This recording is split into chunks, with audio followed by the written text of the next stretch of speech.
नमस्कार, देवभूमि के दंगल में आप सभी का स्वागत है। मैं हूं आपके साथ यशी शुक्ला और देवभूमि के दंगल में आज हम बात करेंगे निकाय चुनाव पास, अपना शहर कितना साफ।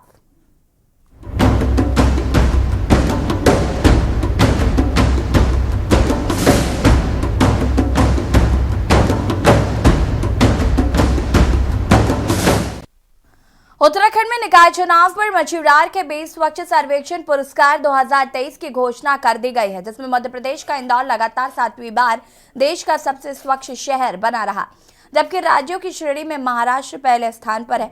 वहीं उत्तराखंड राज्य की बात करें तो शहरों को साफ रखने के मामले में उत्तराखंड देश के 27वें राज्य के बीच 19वें स्थान पर है और इस साल महज 2 निकाय देहरादून और मुनिकीरेती को पुरस्कार मिलने से सफाई के मोर्चे पर उत्तराखंड का प्रदर्शन अच्छा नहीं रहा।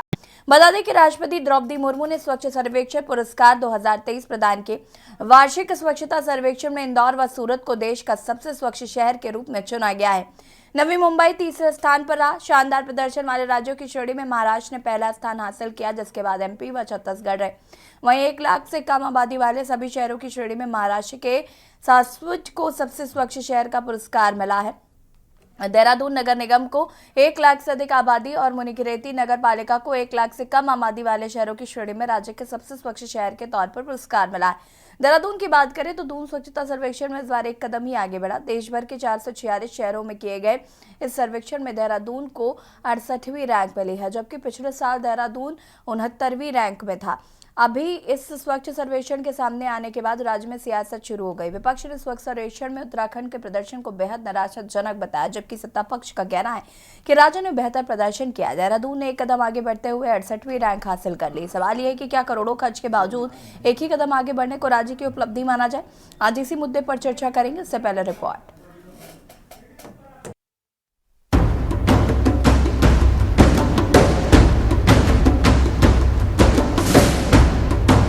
स्वच्छ सर्वेक्षण पुरस्कार 2023 की घोषणा हो गई है। राष्ट्रपति द्रौपदी मुर्मू ने स्वच्छ सर्वेक्षण पुरस्कार 2023 प्रदान किए। नई दिल्ली में आयोजित समारोह में शहरी विकास मंत्री प्रेमचंद अग्रवाल, निवर्तमान मेयर सुनील उनियाल गामा, नगर निगम प्रशासक और जिलाधिकारी डॉक्टर सोनिया ने पुरस्कार ग्रहण किया। बता दें कि शहरों के साफ रखने के मामले में उत्तराखंड देश के 27वें राज्यों के बीच 19वें स्थान पर है। इस साल महज 2 निकायों देहरादून और मुनिकीरेती को पुरस्कार मिलने से सफाई के मोर्चे पर उत्तराखंड का प्रदर्शन अच्छा नहीं रहा। वहीं राज्य के शहरी विकास मंत्री प्रेमचंद अग्रवाल ने स्वच्छता सर्वेक्षण में पुरस्कार प्राप्त करने पर नगर निगम देहरादून और नगर पालिका मुनिकीरेती ढालवाला को बधाई दी है, जबकि विपक्ष ने उत्तराखंड के प्रदर्शन को बेहद निराशाजनक बताया है। देखिए, हम लोग स्वच्छता की दृष्टि से आप जानते हैं, जब से माननीय प्रधानमंत्री जी के द्वारा स्वच्छता अभियान चलाया गया और लगातार पूरे देश के परिप्रेक्ष्य में सर्वेक्षण भी होता है, तो खुशी की बात है कि हमारे नगर निगम को अब की बार 68वां स्थान मिला है और निश्चित रूप से नगर पालिका मुनिकीरेती को भी स्थान मिला है। मैं अपने उन अधिकारियों का, जनता का, जनप्रतिनिधियों का बहुत अभिनंदन कर रहा हूँ और सभी से आग्रह कर रहा हूँ कि हम लोग सभी स्वच्छता के प्रति जागरूक हों। निश्चित रूप से जो परिणाम सामने आए हैं बहुत ही निराशाजनक है। सरकार करोड़ों रुपया स्वच्छता अभियान में ख़त्म कर रही है। आपने देहरादून का ही देखा होगा कि किस तरीके से करोड़ों रुपयों का हेरफेर हुआ है और सफाई के नाम पर देहरादून भी 68वें नंबर में है पूरे उसमें। और अगर पूरी राज्यों की रैंकिंग करें तो राज्यों की रैंकिंग में भी राज्य हमारा 19वें नंबर पे है। वहीं उत्तराखंड की राजधानी देहरादून की बात करें तो दून स्वच्छता सर्वेक्षण में इस बार एक कदम ही आगे बढ़ा। देश भर के 446 शहरों में किए गए इस सर्वेक्षण में देहरादून को 68वीं रैंक मिली, जबकि पिछले साल देहरादून 59वीं रैंक में था, जबकि पिछले साल देहरादून 69वीं रैंक पर था।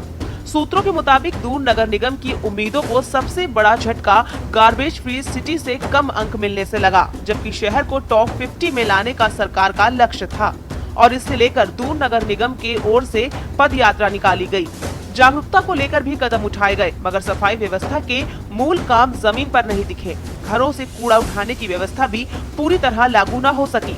इसी बीच स्वच्छता समितियों में कर्मचारियों की नियुक्ति पर ही सवाल खड़े हो गए, जिस कारण नगर निगम मिशन में कामयाब नहीं हो सका। हालांकि निवर्तमान मेयर सुनील उनियाल गामा का कहना है कि दून में बेहतर प्रदर्शन किया है और उन्होंने जो वादे जनता से किए हैं उन वादों को पूरा किया। वहीं बीजेपी भी नगर निगम देहरादून के कार्यों की सराहना कर रही है।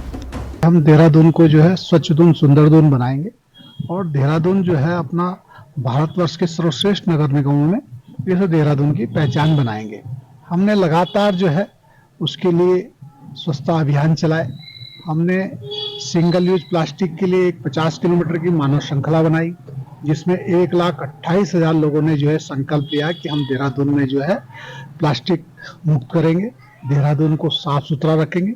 देहरादून के लिए प्रति जो है उन्होंने संकल्प लिया था और आज उसी का परिणाम है कि धीरे धीरे जो है हम 384 से आज जो है 68 स्थान पर पहुंचे। देखिए, हमारे नगर निगम के तमाम जो जितने भी मेयर होते हैं, नगर पालिका के जितने भी अध्यक्ष होते हैं, सभी चाहते हैं कि उनका नगर निगम, उनका नगर पालिका क्षेत्र स्वच्छता क्षेत्र में, विकास के क्षेत्र में आगे रहे।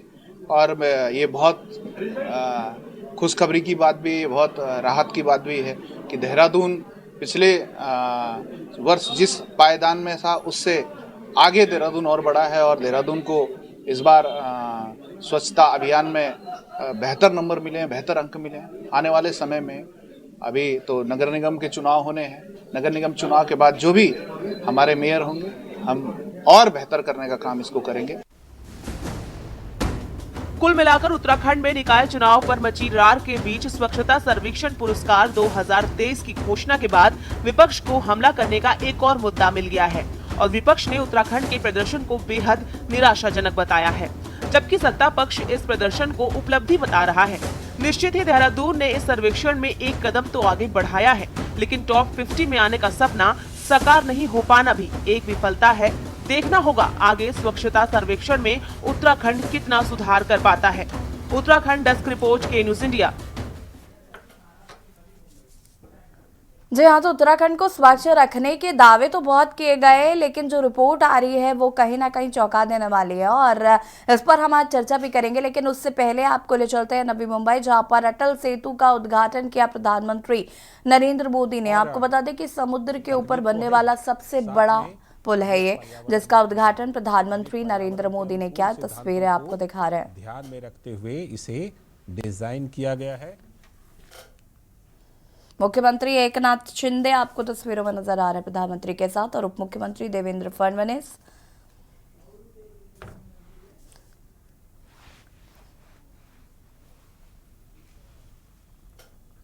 ये तस्वीरें आपको हम दिखा रहे हैं टीवी स्क्रीन पर। प्रधानमंत्री नरेंद्र मोदी ने उद्घाटन किया है, मुख्यमंत्री एकनाथ शिंदे, डिप्टी सीएम देवेंद्र फडणवीस आपको तस्वीरों में नजर आ रहे हैं। और प्रधानमंत्री ने यहाँ पर प्रदर्शनी का भी अवलोकन किया है।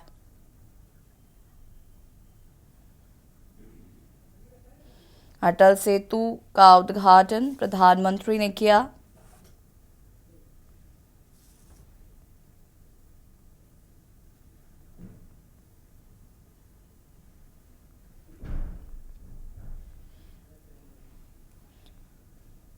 बता दें आपको कि ये अटल सेतु करीब 21.8 मीटर लंबा है। मुंबई और नवी मुंबई इंटरनेशनल एयरपोर्ट को एक कनेक्टिविटी मिलेगी और अटल सेतु लगभग 21.8 किलोमीटर लंबा और 6 लेन वाला है।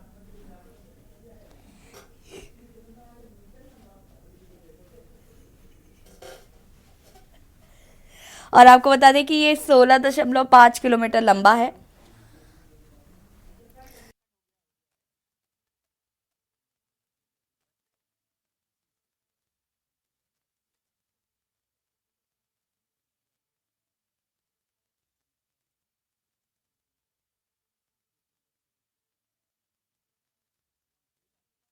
पाँच किलोमीटर लंबा समुद्र के ऊपर और लगभग 5.5 किलोमीटर जमीन पर बना है और ये भारत का सबसे लंबा पुल है, जो देश का सबसे लंबा समुद्री पुल भी है।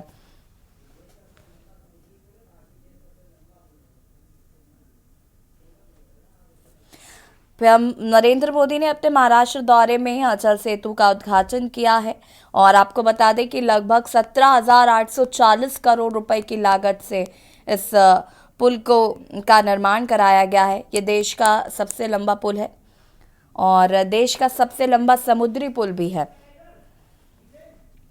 आपको बता दें कि Mumbai Trans Harbour Link MTHL का नाम अब अटल बिहारी वाजपेयी सेवारी नावा शेवा अटल सेतु रखा गया है, जो अब तैयार हो गया है।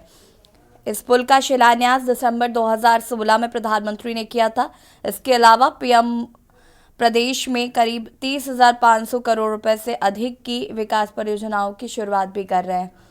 प्रदर्शनी का अवलोकन कर रहे हैं।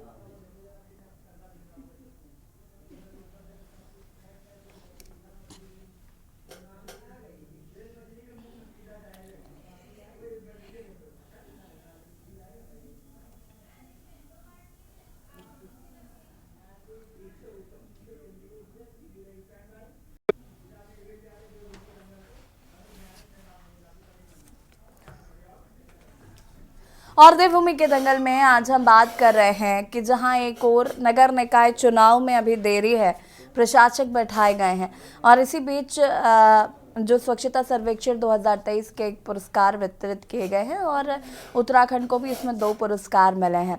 इससे पहले 69वीं रैंक में था उत्तराखंड, अब 68वीं रैंक में हो गया है, सिर्फ एक पायदान नीचे। हालांकि लक्ष्य टॉप 50 में आने का किया गया था और ये लक्ष्य फिलहाल अचीव नहीं कर पाया सत्ता पक्ष। ऐसे में विपक्ष को बैठे बिठाए एक और मुद्दा मिल गया है। लेकिन सवाल ये भी है कि जब पर्यटक स्थल है उत्तराखंड, यहाँ पर ग्रीनरी देखने को मिलती है, उसके बावजूद भी स्वच्छता क्यों नहीं है? यहाँ पर क्यों सफाई का ध्यान नहीं रखा जाता? ज़्यादा से ज़्यादा लोग आते हैं और अगर पर्यटक की आने की वजह से ये इतना ज़्यादा मतलब गंदगी रहती है, तमाम चीज़ें, लेकिन इनको कंट्रोल करना भी सत्ता पक्ष के हाथ में है। तो आज हम इस पर ही चर्चा करेंगे कि आखिर सरकार से चूक कहाँ हो रही है, सफाई में क्यों उत्तराखंड पीछे चल रहा है। नवीन परशाली जी हमारे साथ जुड़ चुके हैं, प्रदेश प्रवक्ता बीजेपी, मंजू त्रिपाठी जी कांग्रेस प्रवक्ता, विपिन खन्ना जी पूर्व प्रदेश प्रवक्ता आम आदमी पार्टी से, शांति प्रसाद भट्ट जी केंद्रीय प्रवक्ता यूकेडी से, मनोज सैनी जी फिलहाल हमारे आ गए हैं। बहुत बहुत स्वागत है मनोज जी आपका भी और बाकी सभी का भी बहुत बहुत स्वागत है चर्चा में शामिल होने के लिए। नवीन परशाली जी आपसे शुरुआत करेंगे। टॉप 50 का लक्ष्य रखा गया था, 68वीं रैंक में हम हैं, 69वीं रैंक थी और अगर हम बात करें तो इतने में भी सत्ता पक्ष काफ़ी खुश नज़र आ रहा है कि चलो एक पायदान कम सही। तो गोल अगर आप टॉप 50 का रख रहे हैं तो ऐसे तो आपका ये भी गोल है कि 2025 में उत्तराखंड अग्रणी राज्यों में आएगा। अगर वो अग्रणी राज्यों में नहीं आता है, 5वें 6वें नंबर पे भी आता है तो आप खुश हो जाएंगे। तो ये तो एक तरीके का कहीं ना कहीं शिगुफा हुआ ना, फिर जनता के साथ धोखा हुआ। देखिए यशी जी, आप जो बात कह रहे हैं, जहां तक स्वच्छता अभियान का मामला है, जो 2014 में माननीय प्रधानमंत्री जी द्वारा एक राष्ट्रव्यापी मिशन चलाया गया था, उसमें उत्तराखंड ने बहुत सही भूमिका निभाई और बढ़ चढ़कर हिस्सा लिया।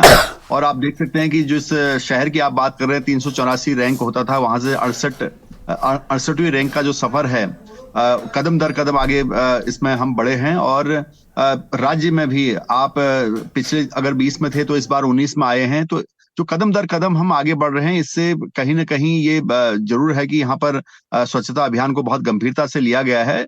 और कुछ जगहों पर जैसे विकास कार्य चल रहे होते हैं, सड़कों पर कहीं पर गड्ढे खुद रहे हैं, कहीं पर कुछ खुद रहे हैं, तो वहां पर जो मलबा होता है उससे भी पॉइंट कम होते हैं, उससे भी हमारी रैंकिंग कम आई, क्योंकि हमने विकास के कार्य लगभग हर सभी निकायों में यहाँ पर चल रहे हैं।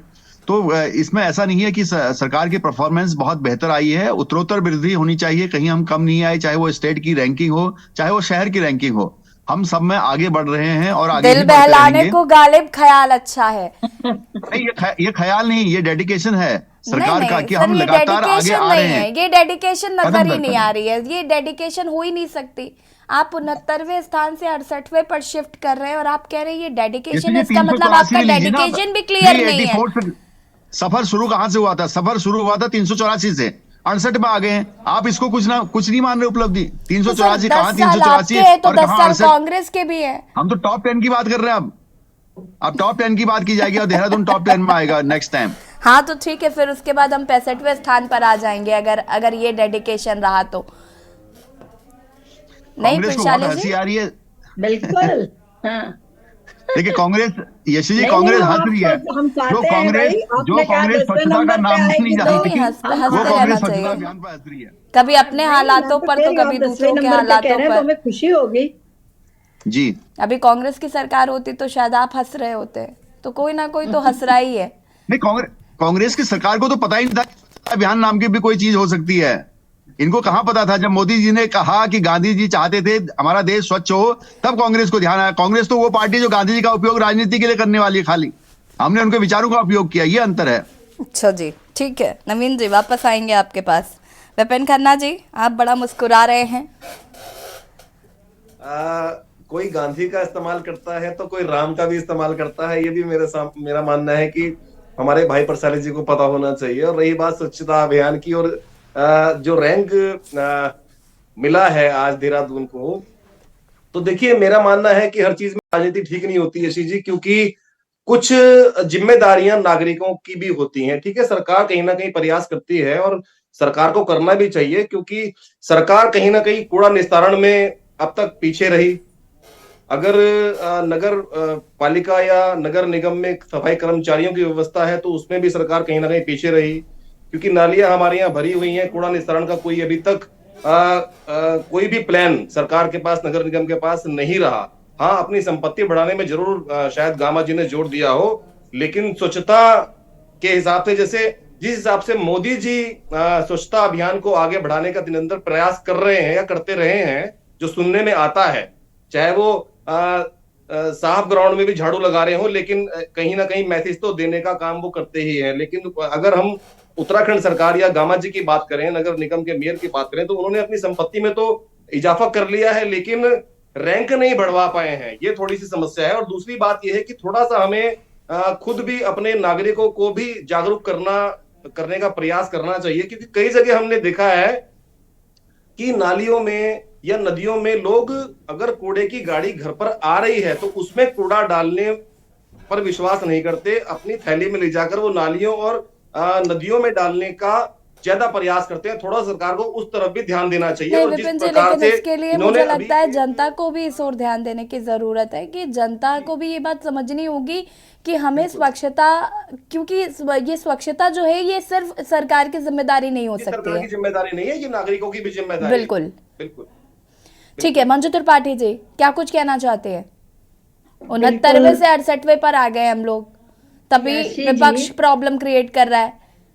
याशी जी, बिल्कुल अभी नवीन भाई ने सही कहा कि वो बोला ना, जाकी रही भावना जैसी। तो इन्होंने कहा कि गांधी जी का उपयोग हम कांग्रेसी भूल गए थे, ये कर रहे हैं। ये वैसे ही कर रहे हैं जैसे अभी भाई ने कहा कि राम जी का भी उपयोग ऐसे क्योंकि वो त्रेता युग में आ गए थे और इनका कहना है कि अब मोदी जी लेके आ रहे हैं। खैर, उस बात को छोड़िए, आज की चर्चा का विषय जो है हम उस पर बात करते हैं।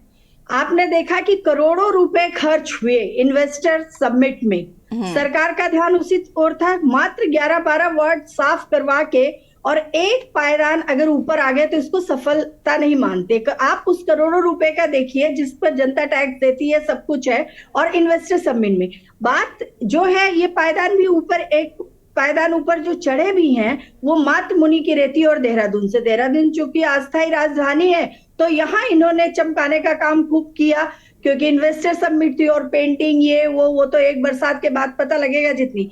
और जहां तक आपने कहा कि जनता की भी जिम्मेदारी है, अभी हमसे पूर्व लोगों ने कहा कि समय, बिल्कुल मैं इस बात से सहमत हूं कि हमारी भी जिम्मेदारी है। लेकिन मैं कहना चाहती हूँ कि जैसे कि आप प्लास्टिक मुक्त हम कर देंगे, ये कर देंगे, वो प्लास्टिक मुक्त आप देखिए, सब्जी वालों पे छापा डाल के, दुकानदारों पे छापा डाल के आप प्लास्टिक मुक्त नहीं कर सकते हैं।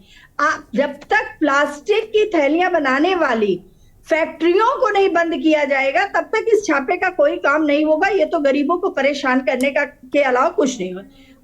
दूसरी बात ये है कि देखिए, इन्वेस्टर समिट के बाद शहर के सारे डस्टबिन हटा दिए गए। ग्रामीण क्षेत्र जो कि नगर निगम के अंतर्गत आते हैं, वहां पर डोर टू डोर जो कूड़ा उठ रहा था वह नहीं उठ पा रहा है। उनकी जो है करोड़ों रुपए खर्च हुए, लेकिन कोई सॉलिड काम नहीं हुआ कि सभी को इसका फायदा। हाँ, जो हमारे गामा जी हैं उनकी संपत्ति जरूर नंबर 1 पे आ गई। आज तक जितने मेयर बने हैं उसमें उनकी रैंकिंग मैं नंबर 1 ही मानती हूँ। आज अभी तक जितने मेयर बने हमारे यहाँ, शहर में केवल आप देख रहे हैं कि इस तरह से काम हो रहा है। जो ये बंद कर दिए गए थे, आपको जब ये इन्वेस्टर समिट चल रहा था, गड्ढे बंद कर दिए थे। अब आप देखिए जगह जगह उन गड्ढों को खोला गया है। कई बार नगर निगम के ठप पड़े कार्यों को लेकर कांग्रेसियों ने आंदोलन की चेतावनी भी दी। पूर्व में आपने देखा नगर निगम क्षेत्रों में सड़कों और नालियों समेत अन्य विकास कार्यों के लिए टेंडर आमंत्रित किए गए थे, लेकिन अभी तक इन पर कोई काम ही नहीं शुरू हुआ। खराब स्ट्रीट लाइट्स देखिए, ठीक नहीं कराई जा रही। मलिन बस्तियों में हाउस टैक्स तय नियमों के अनुसार कई गुना बढ़ा दिया गया है। तो जब आप इतना सब कुछ ले रहे हैं तो एक पायदान चढ़ना, जो ऊपर चढ़े उसको सफलता नहीं माना जाता, वो जनता से छलने का काम किया गया है। ठीक है, वापस आएंगे आपके पास। मनोज जानी जी, कैसे देख रहे हैं ये जो रिजल्ट आए हैं और जिस तरीके से अवार्ड देहरादून और मुनकरेती के हिसाब से जो उत्तराखंड को मिला है और 69वें से 68वें पर आ गए, इसे बीजेपी सफलता मान रही है, लेकिन क्या इसे सफलता माना जा सकता है? क्या हम वाकई जिस स्वच्छ उत्तराखंड की परिकल्पना करते हैं वो नज़र आता है, कहीं दिखता है? यशी जी, देखिए, जो पायदान होता है पूरा राष्ट्र भर के जितने भी डीएमसी नगर होते हैं उनके लिए एक परिमाप बनाया गया है। उस परिमाप में अगर उत्तराखंड एक पायदान ऊपर चढ़ा है तो उसे सफलता का और एक कदम माना जाएगा। लेकिन मैं थोड़ा उससे बात थोड़ा अलग रखना चाहूँगा कि उत्तराखंड के जो नगर निगम, क्या उस नगर निगम, और देहरादून तो बहुत बड़ा, हमारे पास तो गिने चुने नगर निगम है जिसमें देहरादून का प्रथम स्थान आता है जब राज्य बना था और नगर निगम का ऐसे दर्जा प्राप्त हुआ। तो देहरादून नगर निगम का अगर रियलिस्टिक बजट, एक तो बजटरी एस्टिमेट होता है, एक रियलिस्टिक बजट होता है। तो बजटरी एस्टिमेट और रियलिस्टिक बजट में 15% का ये प्लस माइनस जो है वो स्वीकार्य होता है। लेकिन उत्तराखंड का जो बजटरी एस्टिमेट है और एक्चुअल जो बजट है उसमें 24% का अंतर आता है, जो बहुत बड़ा अंतर है। यानी हमारा नगर निगम जो बजटरी प्लानिंग करता है, नगर निगम की जो बजटरी प्लानिंग है वो एक्चुअल बजट से 24% ऊपर नीचे रहती है। और ये अगर 24% ऊपर नीचे है तो नेचुरल है आपका रिजल्ट जो है अच्छा नहीं जाएगा, वो ऑप्टिमम यूटिलाइजेशन ऑफ फंड्स के श्रेणी में नहीं आता। या तो वो बजट कम पड़ रहा है या अधिक हो जा रहा है वापस होना। तो दोनों ही परिस्थितियों में ये दिक्कत का विषय है जिसे सरकार को संज्ञान लेना चाहिए, समझना चाहिए। तो उत्तराखंड में बिल्कुल हम लोग जब नागरिकों की सहभागिता की बात करते हैं तो उत्तराखंड में प्रति व्यक्ति इनकम, जो इनकम के साथ जो पर एक्सपेंडिचर की हम जो बात करते हैं, पर कैपिटा एक्सपेंडिचर जो नागरिक लगाता है अपने शहर में, अगर उसका एस्टिमेट लगे तो वो आपको 600 रुपए के आसपास, 593 कुछ रुपया आएगा। तो यानी हमारा नागरिक अपने शहर पे बहुत कम खर्च कर रहा है और नगर निगम अपने शहरों की सहभागिता को बढ़ाने में नाकामयाब हुआ है। उत्तराखंड ऐसा नगर निगम है जिसका अगर अपना रेवेन्यू मॉडल की बात किया जाए तो उसका रेवेन्यू मॉडल पूरे देश में सबसे नीचा है। वो कटोरा लेके देखता है दूसरे केंद्र की ओर या राज्य की ओर या अन्य वित्त पोषित एजेंसियों की तरफ के उसका किसी तरीके से गुजार बसर हो जाए। हमने केंद्र के बजट पर स्मार्ट सिटी बनाई, उसका अगर रूपरेखा का अगर आप आकलन करेंगे तो महामहिम राष्ट्रपति जी आए या इन्वेस्टर समिट का हुआ तब रंग रोगन हुआ है। मतलब कुछ महीनों में बहुत शानदार चमका है देहरादून से, नो डाउट, अनडाउटली बहुत अच्छा खूबसूरत, आनंद आ रहा है वो जिस तरीके से खूबसूरती बनाई गई है। लेकिन अगर उसको अगर जोड़ा जाए तो वो महामहिम राष्ट्रपति जी की यात्रा और इन्वेस्टर समिट से जुड़ी हुई है। अन्यथा जो हाल बेहाल हो रखा था शहर का वो प्रत्येक नागरिक जानता है। तो क्या बार बार केंद्र हमें बजट देता रहेगा इस स्मार्ट सिटी को मेंटेन करने के लिए, या हमारा जो देहरादून नगर निगम है उसका अपना खुद का रेवेन्यू मॉडल क्रिएट हो जाएगा। ये एक बहुत बड़ा विषय है जिसको हमारे को सोचना चाहिए। मैं एक बात और जिस बात की ओर जरा थोड़ा सा ध्यान करना चाहूंगा, दिलाना चाहूंगा, उसमें नागरिकों की सहभागिता। हम पार्षद तो चुन लेते हैं, लेकिन जो एक बेहतर मॉडल होता है वो पूरी प्लानिंग प्रोसेस में नागरिकों को इन्वॉल्व करता है फ्यूचरिस्टिक एंगल के लिए। आप देखें कि जिस समय अभी एमडीडीए का प्लान आया था देहरादून के संदर्भ में, मास्टर प्लान को लेके, फ्यूचरिस्टिक प्लान को लेके, तो देहरादून के तमाम नागरिक संगठनों ने एक सेपरेट मीटिंग की, गोलबंद हुए, अपना मॉडल एक क्रिएट किया और सरकार के सामने लाना पड़ा कि भैया ये होना चाहिए, अन्यथा आप शहर को सही दिशा की ओर नहीं ले जा रहे, आप सही योजना नहीं बन पा रही, नहीं तो वो काफी सिर्फ हवाई बनती रह जाएगी। तो बहुत चीजें हैं जो इनकॉर्पोरेट करने की हैं, लेकिन चूंकि पिछले कुछ महीनों में भले ही कुछ बहुत अल्पकाल में हुआ है, लेकिन कुछ कायाकल्प दिखा है और उसके लिए तो मैं जरूर साधुवाद देना चाहूंगा। ठीक है, वापस आएंगे, चर्चा को आगे बढ़ाएंगे। आप सभी हमारे साथ बने रहिए। और देवभूमि के दंगल में आज हम बात कर रहे हैं, निकाय चुनाव नजदीक है, लेकिन उससे पहले स्वच्छता सर्वेक्षण 2023 में उत्तराखंड को पुरस्कृत किया गया है, लेकिन 69वें स्थान से 68वें स्थान पर ही उत्तराखंड पहुंच पाया है। तो ऐसे में सफाई के मामले को लेकर सत्ता पक्ष की क्या तैयारी रही है और किस तरीके से तैयारियां करनी चाहिए थी, उन पर हम चर्चा कर रहे हैं। रुकेंगे एक छोटे से ब्रेक के लिए, जो हाजिर होते हैं। निकाय चुनाव पास और अपना शहर कितना साफ, इस पर चर्चा करें। ब्रेक के बाद एक बार फिर से आप सभी का स्वागत है। मेहमान हमारे साथ लगातार बने हुए हैं और नवीन पिरशादी जी, देखिए बहुत सारी समस्याओं का जिक्र यहाँ पर मनोज ध्यानी जी ने किया, और ये जो रंग रोकन का काम अभी इन्वेस्टर समिट के दौरान किया गया, तो ये जो 1-2 पुरस्कार आपको मिले हैं, ये क्यों मिले हैं ये बताने की कोशिश विपक्ष भी कर रहा है, और मनोज ध्यानी जी ने भी इस तरफ आपका ध्यान केंद्रित किया कि भाई ये पुरस्कार आपको सिर्फ इसलिए मिले क्योंकि इन्वेस्टर समिट था, तो आपने रातों रात सड़कें चमकानी शुरू कर दी। और मैंने कुछ वीडियोस वो भी देखे कि जैसे इन्वेस्टर समिट खत्म हुआ उसके बाद सड़कें उखड़नी शुरू हो गई, जगह जगह पर वो कूड़े के ढेर। जब इन्वेस्टर समिट हो रही थी तो एक जगह से कूड़ा उठाकर दूसरी जगह पर डंप किया जा रहा था, वहां लोगों को समस्याएं होने लगी। तो इसका एक कोई सार्थक सलूशन निकालने की जरूरत है, इस पर काम करना चाहिए था। तो क्या इस पर काम हो रहा है? प्लास्टिक बैन की बात कही जा रही है। मुझे लगता है कि बहुत सारी चीजें देखिए प्लास्टिक में ही आती हैं। पानी का बॉटल प्लास्टिक में आता है, अब प्लास्टिक में उसका जो बॉटल होता है वो प्लास्टिक होता है। कुरकुरे के पैकेट प्लास्टिक में आते हैं, चिप्स के पैकेट प्लास्टिक में आता है। तो जो लोग बाहर से आते हैं वो यहाँ पर जो भी खरीदते हैं और वो वहीं डालकर चले जाते हैं। ये बहुत बड़ा प्रॉब्लम रहा है ऐसे हिमालयी राज्यों का, चाहे वो हिमाचल हो या उत्तराखंड हो या अन्य राज्य हो। लेकिन ये समस्या अगर है और हमें मालूम है, अगर हम अपने आप को स्वच्छता के पायदान में टॉप 50 या टॉप 10 में देखना चाहते हैं, तो इन चीजों को लेकर तो आपको काम करना पड़ेगा ना। स्मार्ट सिटी ने जो हाल किया, लोगों को कितनी समस्याएं हुई स्मार्ट सिटी में, कितने लोगों के एक्सीडेंट्स हुए स्मार्ट सिटी की वजह से, जगह जगह नालियां भरी रही, लोगों को समस्याएं होती रही, लोग कंप्लेन करते रहे, लेकिन किसी ने नहीं सुना।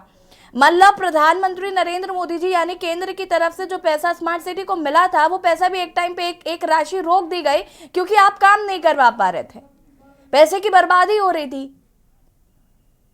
जी यश जी, सवाल पूरा हो गया। मैं ये कहना चाह रहा हूं कि जैसे पूर्व में सभी वक्ताओं ने अपने अपने राय यहाँ पर रखी और ध्यानी जी ने बड़े विस्तार से फंड के बारे में भी समझाया, और बहुत सारे वक्तव्यों में ये समझ में आया कि नागरिकों की भी जिम्मेदारी है, सरकार की भी जिम्मेदारी है। ये पूरा स्वच्छता अभियान एक मिला जुला प्रयास है सरकार और नागरिकों का। जहां तक प्लास्टिक की बात है, प्लास्टिक का मैनेजमेंट सरकार को और सुधारना पड़ेगा, उसकी ओर हम काम कर रहे हैं, क्योंकि प्लास्टिक प्रॉब्लम नहीं होती कहीं भी। मैं अमेरिका में रहा हूं, मुझे पता है कि जितना प्लास्टिक अमेरिकन यूज करते हैं उसका हम 10% भी यूज नहीं करते हैं। लेकिन उनका जो मैनेजमेंट है वो बहुत अच्छा मैनेजमेंट है। वहां पर सड़कों पर प्लास्टिक आपको नहीं मिलेगा, वो प्लास्टिक घरों से वापस रिसाइकलिंग के लिए चला जाता है। तो उनका मैनेजमेंट, वेस्ट मैनेजमेंट जो है वो बहुत अच्छा होने की वजह से वहां पर मैनेज हो रहा है। तो हम भी प्रयास कर रहे हैं कि वही उनका जो प्लास्टिक नीति होता है यहाँ वो भी आप रीयूज कर सकते हैं, रिसाइकल वो इसीलिए हो पाता है जी, क्योंकि उनका बिल्कुल प्लास्टिक बिल्कुल। वही होता तो है। यहाँ पर जो मैं यही प्लास्टिक कह रहा यूज हूँ होते हैं वो लोगों को अगर जानवर खा ले तो मर जाते हैं। जी, मैं यही कह रहा हूँ कि अगर हम अपने घरों में सब्जी लाएं प्लास्टिक की थैलियों में, और वो प्लास्टिक की थैलियां फिर जो कूड़ा सरकार की नगर निगम की गाड़ियां आती हैं और गीले कूड़े को अलग रखा जाता है, सूखे कूड़े को अलग रखा जाता है, अगर उसका सब हम अच्छी तरह से नियमों का पालन करें तो हमारा प्लास्टिक भी सीधे रिसाइकलिंग फैक्ट्री तक पहुंच सकता है और हम उसको बहुत अच्छी तरह से कर सकते हैं। मैं यहाँ पर कोई ज्ञान देने नहीं बैठा हूं, मैं तो सरकार का पक्ष रख रहा हूं, लेकिन मैं ये कह रहा हूं कि जो बातें आई कि नागरिकों की भी जिम्मेदारी है, सरकार की भी जिम्मेदारी है, दोनों की जिम्मेदारी है, और मैं नहीं बेहतर नवीन, तरीके देखिए से नवीन जी ये इस बात का अप्रिसिएशन सर, देखिए विपक्ष भी मानता है कि ये जो कूड़ा गाड़ी अब आने लगी है या जो गीला कूड़ा और ये हरा डब्बा नीला डब्बा जो भी बनाए गए हैं ये अच्छा कॉन्सेप्ट है, इस पर काम करना चाहिए। और मुझे लगता है कि ये लोगों को कहीं ना कहीं जो मेंटली प्रिपेयर होते हैं या जिनको इन सब चीज़ों से फ़र्क पड़ता है या जो चीज़ें समझते हैं वो ज़रूर फॉलो करते हैं इसको और अपना कूड़ा उसी में डालते हैं या डस्टबिन में डालते हैं चीज़ें। देखिए जागरूकता की कमी है तो जागरूक तो आपको ही करना पड़ेगा, अब ये काम विपक्ष तो करेगा नहीं। इसलिए तो माननीय मोदी जी ने इतना बड़ा राष्ट्रव्यापी अभियान लगाया। 2014 से पहले कहां सोचता था उतनी बात होती थी। एक राष्ट्रव्यापी मिशन के तौर पर इसको बनाया गया और आज देश उसका पालन कर रहा है। आप देखिए जो नई जनरेशन है, हमारे बच्चे भी हैं, तो बच्चे अगर कोई टॉफी या कुछ चॉकलेट खा भी रहे हैं तो अपने पास रख रहे हैं, गाड़ी में रख देते हैं, लेकिन बाहर नहीं फेंक रहे हैं। एक अच्छी बात है। तो ये जो सुधार धीरे धीरे आ रहा है, जनरेशन में एक जनरेशन का टाइम लगता है, 10 साल 20 साल का समय लगता है पूरा उस लेवल पर आने पर जिसमें आज हम बाहर यूरोप को देखते हैं, अमेरिका को देखते हैं। तो हमारे देश में शुरुआत तो हुई कम से कम। इस चीज को अप्रिशिएट आज जनता कर रही है। और हम कहीं एक ना और कहीं सवाल बैक टू बैक सवाल मैं इसलिए पूछ रही हूँ क्योंकि आपके बातों से ही सवाल निकल रहे हैं। एक सवाल मेरा ये भी है कि आपने कहा कि जनरेशन सुधर रही है, लोग सुधर रहे हैं, समझ रहे हैं, ठीक चीज़ है, लेकिन जो कूड़ा आप फैला रहे हैं उसका क्या? ये जो कूड़ा हम आपको दे रहे हैं ये आप कहाँ जाकर डंप कर रहे हैं? और ये जहाँ डंप हो रहा है वहाँ पहाड़ के पहाड़ बनते चले जा रहे हैं। हम इस कूड़े आप उसका तो सोल्यूशन निकालिए ना। लोग अपने घरों से कूड़ा निकाल भी रहे हैं तो आप उसको डंप कहाँ कर रहे हैं? नहीं, तो मैं वही बोल रहा हूँ। तो कूड़ा जहां निस्तारण हो रहा है वहां पर मशीनें लगी हैं, कूड़े को छाना जा रहा है। पूरे देश में आप देखते हैं जहां कूड़ा घर है वहां पर मशीनें भी साथ साथ में हैं, जो प्लास्टिक को अलग कर रही अभी है, ये अन्य विपक्ष चीजों के को ही अलग लोग कर रही है। बताएंगे, मुझे जगह का नाम नहीं याद आ रहा है। अभी ये रिसेंट खबर आई थी कि कूड़े के पहाड़ बने हुए हैं। मैं आऊंगी अभी विपिन जी, अगर आपको मालूम है तो। जी अपनी बात को पूरा करिए नवीन, जिसके बाद मैं विपिन जी आती हूँ आपके पास।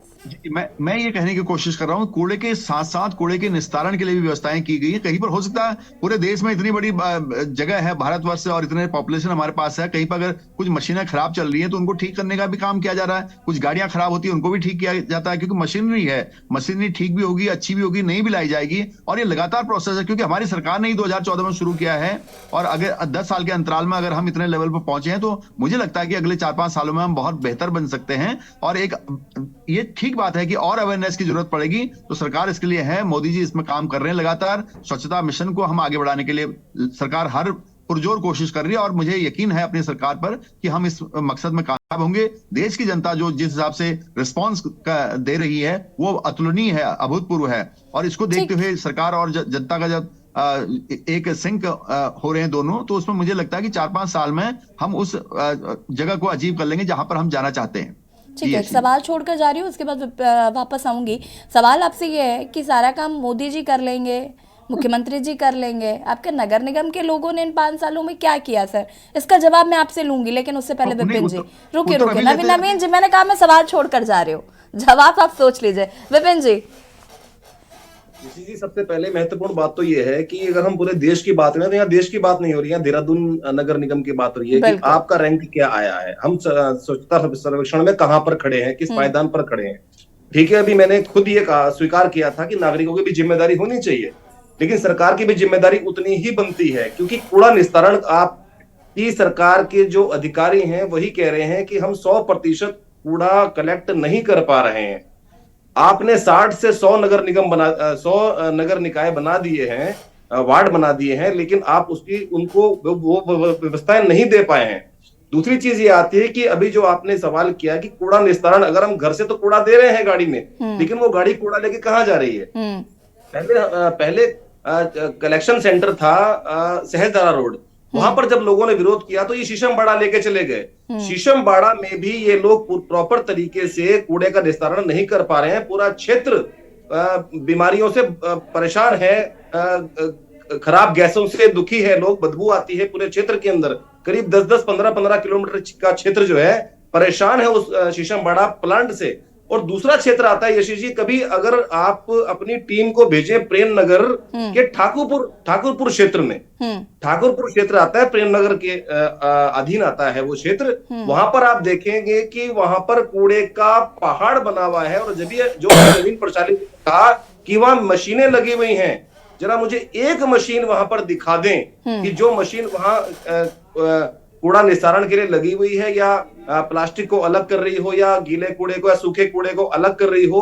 एक भी मशीन नहीं है, केवल वहां पर गाड़ी जाती है और कूड़ा डाल के आ जाती है। पूरा प्रेमनगर क्षेत्र और पूरा आपका शीशमबाड़ा क्षेत्र 10-10 किलोमीटर के दायरे में जब बरसात होती है, यशी जी अभी तो सर्दी का समय है, जब बरसात होती है और कूड़ा सड़ता है तब किस तरीके से खराब हो जाता है, कैसे जीवन यापन लोग करते होंगे, ये उस समय की बात है। देखिए अब मैं आपको बताऊं, शहर में नालियां आप साफ नहीं कर पा रहे, बरसात होगी तो शहर पूरा पानी से लबालब भर जाएगा। नदियां आप आज तक साफ नहीं कर पाए, करोड़ों रुपए सरकार ने बर्बाद कर दिए नदियों नालियों की सफाई पे, लेकिन अभी तक आप लोग उसकी सफाई नहीं कर पाए। देखिए रैंक कैसे बढ़ेगा? रैंक तब बढ़ेगा यदि सरकार और नागरिक अपनी जिम्मेदारियों को निभाएंगे। अगर आप नागरिकों को जागरूक करने पर अपनी जिम्मेदारी निभा नहीं पा रहे हैं, केवल इस विषय पर लगे हुए हैं कि हमारी संपत्ति कैसे बढ़े, लेकिन जब अपनी संपत्ति बढ़ाने के विषय पे आप ज्यादा सोचेंगे और स्वच्छता के बारे में कम सोचेंगे तो रैंक यशी जी नहीं बढ़ पाए। विपिन जी, जब आप जवाब दे रहे थे तो नवीन जी गूगल कर रहे थे जवाब कि क्या देना है, क्यों नवीन जी?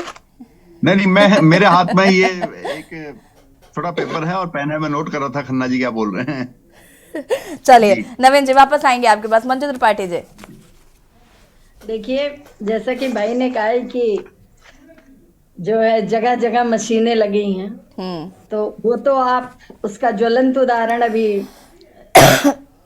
भाई ने कहा देख रहे हैं आप कि जो ट्रंचिंग ग्राउंड है, कहीं आप बता दीजिए, चाहे वो शीशमबाड़ा हो चाहे वो प्रेम नगर हो, कहीं भी देखिए जहाँ ट्रंचिंग ग्राउंड है, कूड़े का ढेर है, पहाड़ बनता जा रहा है, कहीं लगा हो तो इसमें अन्यथा मत लीजिए। आप भी देहरादून में रहते हैं नवीन भाई, हम भी देहरादून में रहते हैं, सभी लोग मेरे ख्याल से देहरादून से ही बिलोंग करते हैं, तो सभी देख रहे हैं। तो कथनी और करनी में आप लोग क्यों इतना अंतर रखते हैं, मुझे ये नहीं समझ आता कि जनता, एटलीस्ट आजकल की जनता तो बहुत ही ज्यादा जागरूक है, तो इसलिए हमें सबको, ये मैं मानती हूँ कि ज्वाइंट एफर्ट है नागरिकों का, लेकिन जैसे हमने कूड़ा उठा, आपने बताया कि गाड़ियां अगर आ भी रही हैं, हम कूड़ा फेंक भी रहे हैं या कूड़े वाले को हम दे भी रहे, जहां पर इकट्ठा हो रही हैं, जब तक वहां पर रिसाइकलिंग की मशीनें नहीं लगेंगी, प्रॉपर व्यवस्था नहीं होगी, तब तक हमें इससे निजात नहीं मिलेगी। बिल्कुल। और जहां तक बात है स्मार्ट सिटी के नाम पर इतना बजट आया, इतनों करोड़ों रुपए खर्च हुए, लेकिन आप लोगों ने देखा जगह जगह गड्ढों के नाते, मैं बार बार रिपीट करती हूँ, नवीन जी देखिए इस बात को आपको मानना पड़ेगा कि विपक्ष भी ये बात मान रहा है कि केंद्र ने करोड़ों रुपए आपको दिए हैं। अभी तक तो यही होता था कि केंद्र क्या कर रहा है, लेकिन विपक्ष इस बात को स्वीकार कर रहा है, फिर भी आप उस पैसे का उपयोग नहीं कर पाए। स्मार्ट सिटी के आपने देखा कि बार सैकड़ों लोगों ने डेंगू से अपनी जानें गंवा दी, जिनके घर के चिराग बुझे, आप उनसे जाके जरा इस सफाई के बारे में पूछिए। हाँ ठीक है, महामहिम राष्ट्रपति जी आई और प्रधानमंत्री नरेंद्र मोदी जी आए और उनकी पूरी कायनात इन्वेस्टर मीट में आई, तो रंगाई पुताई ये सब खूब किया गया उससे में, लेकिन मात्र देहरादून में। देहरादून ही शहर नहीं है, और भी पहाड़ में शहर हैं, चाहे उनकी जनसंख्या कम है या ज्यादा है, लेकिन शहर तो शहर है और इंसान सभी जगह एक जैसे, तो हर जगह इस तरह का कार्य क्यों नहीं किया गया? मात्र इन्वेस्टर मीट, और फिर उसके बाद यहाँ की स्थिति जस की तस हो गई, फिर डस्टबिन हटा दिए जे, जगह जगह गड्ढे आपको फिर खुदे हुए दिखाई दे रहे हैं। तो इन सब पर देखिए, स्वच्छता के मामले में डेंगू अगर हो रहा है तो वो ये नहीं देखा गया कि कांग्रेसियों को डेंगू होना है या भाजपाइयों को होना है या आप पार्टी को होना है। अगर कोई भी महामारी, बीमारी या पॉल्यूशन फैलेगा तो उसका नुकसान पूरी देश की जनता को या उस शहर की जनता को होगा। तो नगर निगम के मेयर जी अपनी संपत्ति तो बढ़ा गए, लेकिन यहाँ के लोगों की जिनकी जाने गई हैं, जिनके घरों के चिराग बुझे, उनसे जरा आप पूछिए कि क्या हाल होगा। ठीक है, तो इसलिए मंजू जी, कहना चाहती हूँ कि स्वच्छता के मामले में राजनीति ना करते हुए हम लोग ज्वाइंट एफर्ट तो दिखा रहे हैं, मिलजुल के कार्य, लेकिन जब जो बजट आ रहा है, सरकार मशीनें लगा के रिसाइकलिंग प्रॉपर रूप से वहां ट्रंचिंग ग्राउंड से नहीं करेगी, तब तक इस समस्या का समाधान कतई नहीं।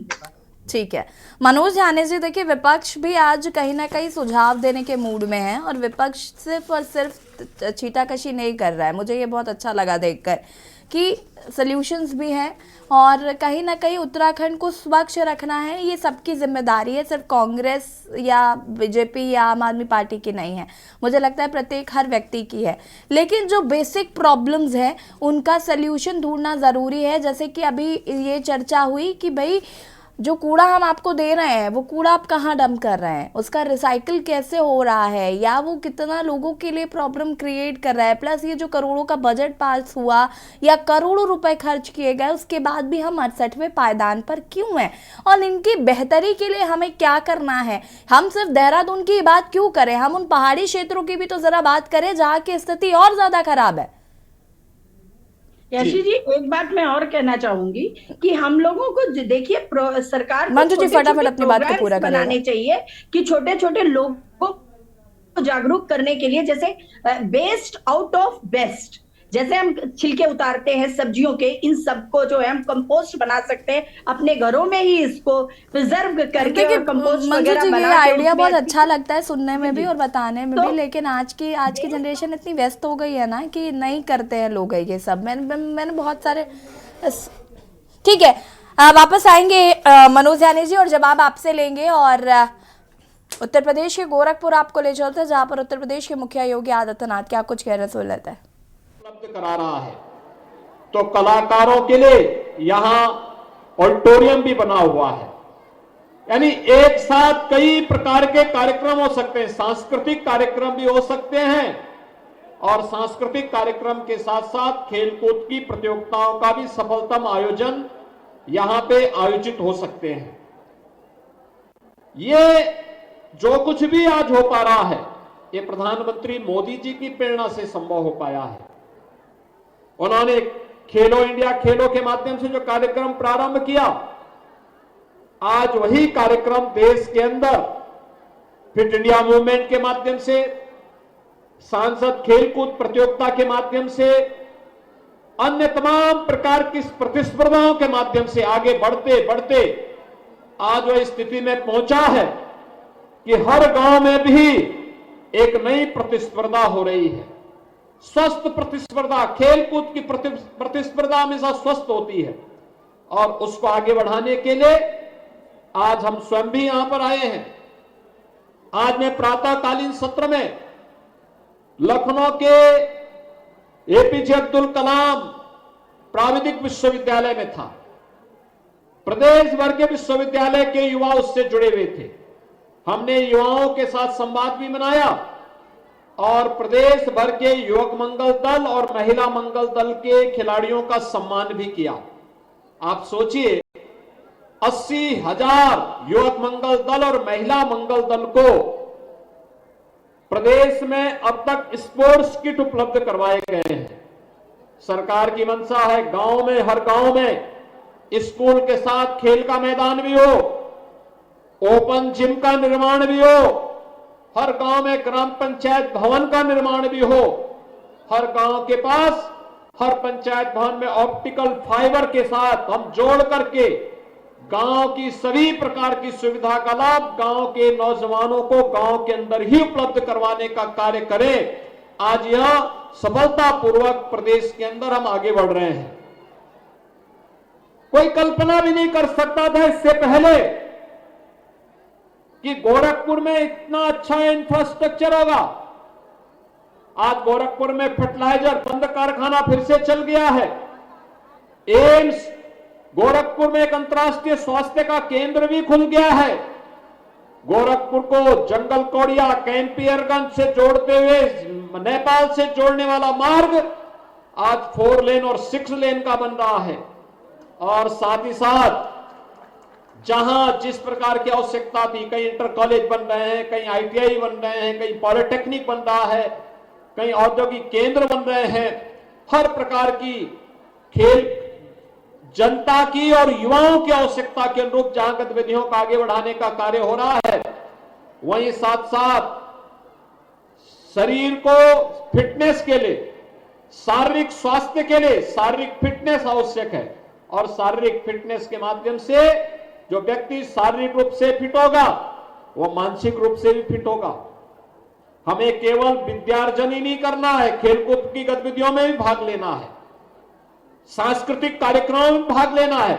सर्वांगीण विकास का रास्ता वहीं से प्रारंभ होता है और आज सरकार की यही मंशा है कि राष्ट्रीय स्तर की हो, अंतर्राष्ट्रीय स्तर की हो, जिस भी प्रकार की प्रतियोगिताएं हो, हमारे ग्राम और सांसद खेल एवं लोक महाकुंभ कार्यक्रम का आयोजन किया गया था, जहां पर मुख्यमंत्री योगी आदित्यनाथ को आप सुन रहे थे और उन्होंने बताया कि किस तरीके से खेल को बढ़ावा दिया जा रहा है, साथ ही साथ युवा युवतियों को प्रोत्साहित किया जा रहा है।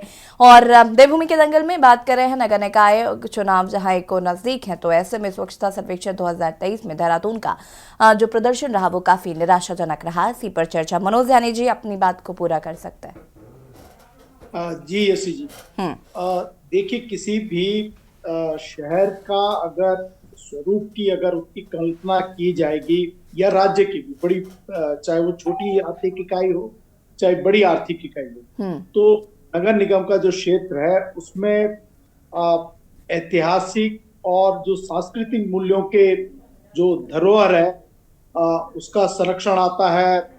उसमें वो आर्थिकी कितनी मजबूत ढंग से अपने जो आबादी है उसमें जो रोजगार सृजन का कितना काम कर पा रही है, आर्थिकी का जो विकास का दर है लगातार वो किस प्रकार से आगे बढ़ रहा है, इकोनॉमी में वो कितना कंट्रीब्यूट कर पा रही है, वहाँ पर्यावरण का संरक्षण हो रहा है, विरासतों का संवर्धन हो रहा है कि नहीं हो रहा, और सामाजिक विकास जो है वो किस तरीके से बढ़ रहा है, वो एक बहुत बड़ा विषय होता है।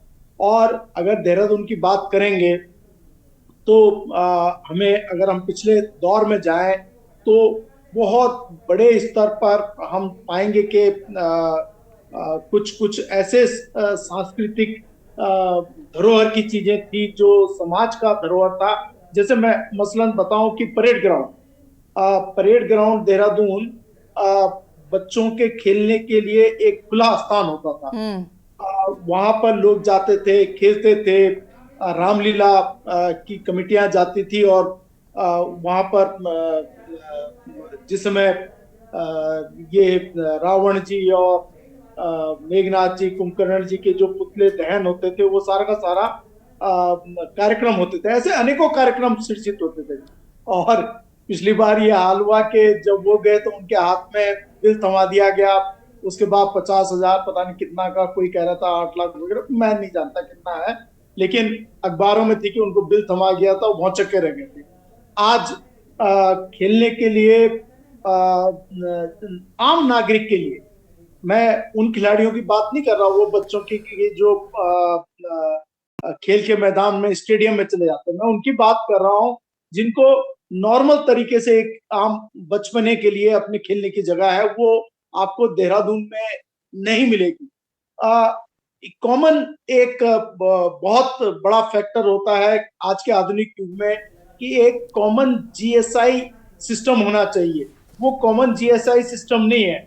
आप गूगल के माध्यम से जब जाते हैं तो वो सबसे सरल रास्ता दिखाता है और आप गलियों में देखेंगे तो जाम ही जाम लगे रहते हैं, बहुत बुरा हाल रहता है। 2 गाड़ियां फंस जाती हैं, पब्लिक वहीं फंसी रहती है। और कभी जिस तरीके से देहरादून सेस्मिक जोन में है, कभी कोई बड़ी दुर्घटना हो गई, आगजनी की कोई घटना हो गई कहीं, तो अग्निशमन दस्ते वहां नहीं पहुंच पाएंगे। ये हालात हैं। तो इन नदियों के अतिक्रमण को मनोज जी फटाफट अपनी बात को पूरा करिएगा प्लीज। का प्रोजेक्ट था वो बिल्कुल धरातल पे उतरा ही नहीं है, वो बिल्कुल हवा में तैर रहा है।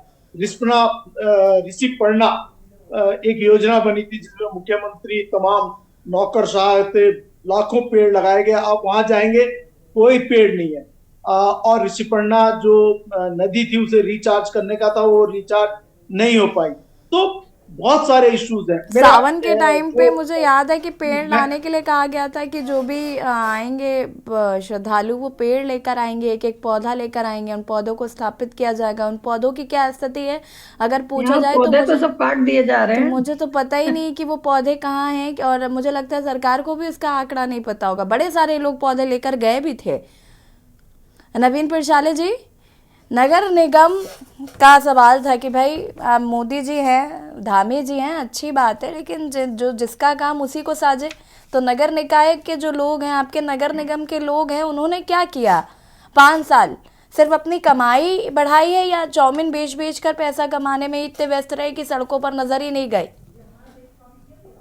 देखिए यशी जी, मुझे समझ में नहीं आता कि सब लोग सुनील उनियाल गामा जी की व्यक्तिगत आय के पीछे क्यों पड़े हैं। मुझे अगर कोई चीज ये तो एक मजाकिया तौर पर बात थी, मुझे उनकी व्यक्तिगत आय से क्या ही लेना देना है, लेकिन जो आय सरकार की है कम से कम उसका ठीक उपयोग हो, ये तो मैं पूछ सकती हूँ ना नवीन जी। नहीं बिल्कुल आप पूछ सकते हो। आप तो दोनों, आप एंकर हैं, आप दोनों की आय पूछ सकते हो, उनकी व्यक्तिगत भी पूछ सकते हैं, सरकार की आय का उपयोग सदुपयोग भी पूछ सकते हैं। लेकिन मैं यहाँ पर बताना चाहता हूँ, आपने जो सवाल छोड़ा था कि अगर सारा काम मोदी जी करेंगे तो नीचे वाले क्या करेंगे, उसी पर मैं आ रहा हूँ। मैंने कहा कि मोदी जी केंद्रीय सरकार के मुखिया हैं, प्रधानमंत्री इस देश के, एक पावर हाउस है समझो। वहां से जो ऊर्जा आती है, जो संदेश आता है, उस संदेश का अक्षरशः पालन करने की कोशिश पूरी निकाय करती है, पूरी सरकारें करती हैं। अब उसमें कोई आगे कोई पीछे रह जाता है पूरे देश में, वो एक अलग बात है। लेकिन जो कोशिश यहाँ पर हुई है, उत्तराखंड की सरकार ने की है, वो कोशिश अच्छी दिशा में की है। और उसका कारण है कि आज हम एक पायदान, चाहे एक ही पायदान चढ़े हों, लेकिन ऊपर आए हैं, नीचे नहीं गए हैं। नवीन जी, मैं लेकिन चाहती हूँ कि जो कोशिश इन्वेस्टर समिट के दौरान की गई है, वो कोशिश अगर रोजाना की जाए तो उत्तराखंड मुझे लगता है कि पहले पायदान में आएगा, टॉप 10 में भी नहीं, पहले पायदान में आएगा। लेकिन आपको वो कोशिश करनी पड़ेगी जो इन्वेस्टर समिट के दौरान और राष्ट्रपति द्रौपदी मुर्मू जी का जब दौरा था उस दौरान की गई थी। बशर्ते जो सड़कें वो थोड़ी ज्यादा मजबूत बनाई जाए ताकि 10 दिन में ही उखड़ कर बाहर ना आए। लेकिन इस तरीके से काम किया जाएगा तो मुझे लगता है जनता का भी भला होगा और आगे हम अच्छे पायदान पर उत्तराखंड कहीं ना कहीं बेहतर प्रदर्शन कर पाएगा। और जो सुझाव विपक्ष द्वारा दिए गए, मुझे लगता है वो भी उन्हें भी इंक्लूड किया जाए तो जन कल्याण के लिए सब बेहतर है। आप सभी का बहुत बहुत शुक्रिया चर्चा में शामिल होने के लिए। देवभूमि के दंगल में आज हम बात कर रहे हैं जहां पर एक और नगर निकाय चुनाव नजदीक है। ऐसे में स्वच्छता सर्वेक्षण 2023 के पुरस्कार भी वितरित हुए, जिसमें 2 पुरस्कार उत्तराखंड को भी मिले हैं। लेकिन 69वें पायदान से खिसक कर 68वें पायदान पर उत्तराखंड आया, जो कि प्रदर्शन बेहद निराशाजनक रहा क्योंकि टॉप 50 का लक्ष्य रखा गया था। ऐसे में सरकार जोर के शोर किस तरीके से काम करती है ये देखना होगा। देवभूमि के दंगल में फिलहाल इतना ही। देखते रहिए के न्यूज़ इंडिया। नमस्कार।